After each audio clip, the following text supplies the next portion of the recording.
ಆತ್ಮೀಯ ಸಹೋದರ ಸಹೋದರಿಯರೇ, ನಾವು ನಿಮಗಾಗಿ ಒಂದು ಸಂತೋಷದ ಸುದ್ದಿಯನ್ನು ತಂದಿದ್ದೇವೆ. ಜನವರಿ 1ರಿಂದ 2025 ಸಂಪೂರ್ಣ ವರ್ಷಕ್ಕೆ 365 ಟಾಪಿಕ್ಸ್ಗಳನ್ನು ಹಂಚಿಕೊಳ್ಳುತ್ತೇವೆ. ಪ್ರತಿದಿನ ಒಂದು ಟಾಪಿಕ್ ಮತ್ತು ಅದಕ್ಕೆ ಸಂಬಂಧಿಸಿದ ವಚನಗಳನ್ನು ಹಂಚಿಕೊಳ್ಳುತ್ತೇವೆ.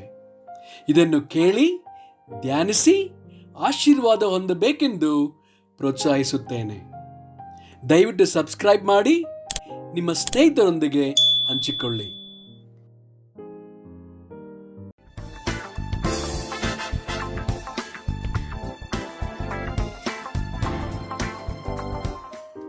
ಇಂದು ದಿನ 15, ಟಾಪಿಕ್ ಪ್ರಾಣಿ. ಯಾಜಕ ಕಾಂಡ 22, ವಚನ 27. ಕರುವಾಗಲಿ ಕುರಿಮರಿಯಾಗಲಿ ಆಡುಮರಿಯಾಗಲಿ ಹುಟ್ಟಿದಾಗ ಅದು 7 ದಿವಸ ತಾಯಿಯ ಬಳಿಯಲ್ಲಿ ಇರಬೇಕು.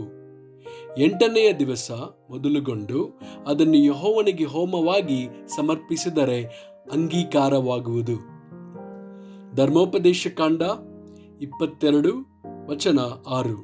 ನೀವು ದಾರಿಯಲ್ಲಿ ಹೋಗುವಾಗ ಮರದ ಮೇಲಾಗಲಿ ನೆಲದ ಮೇಲಾಗಲಿ ಇರುವ ಒಂದು ಪಕ್ಷಿಯ ಗೂಡಿನೊಳಗೆ ಮರಿಗಳು ಅಥವಾ ತತ್ತಿಗಳು ಇದ್ದು ಅವುಗಳ ಮೇಲೆ ತಾಯಿ ಒದಗಿರುವುದನ್ನು ಕಂಡರೆ ಮರಿಗಳನ್ನು ತೆಗೆದುಕೊಳ್ಳಬಹುದೇ ಹೊರತು ತಾಯಿಯನ್ನು ಹಿಡಿದುಕೊಳ್ಳಬಾರದು. ಧರ್ಮೋಪದೇಶ ಕಾಂಡ 25, ವಚನ 4. ಕಣ ತುಳಿಯುವ ಎತ್ತಿನ ಬಾಯಿ ಕಟ್ಟಬಾರದು. ಪ್ರಸಂಗಿ 9, ವಚನ 5. ಸತ್ತ ಸಿಂಹಕ್ಕಿಂತ ಬದುಕಿರುವ ನಾಯಿಯೇ ಲೇಸು. ಆಮೇನ್.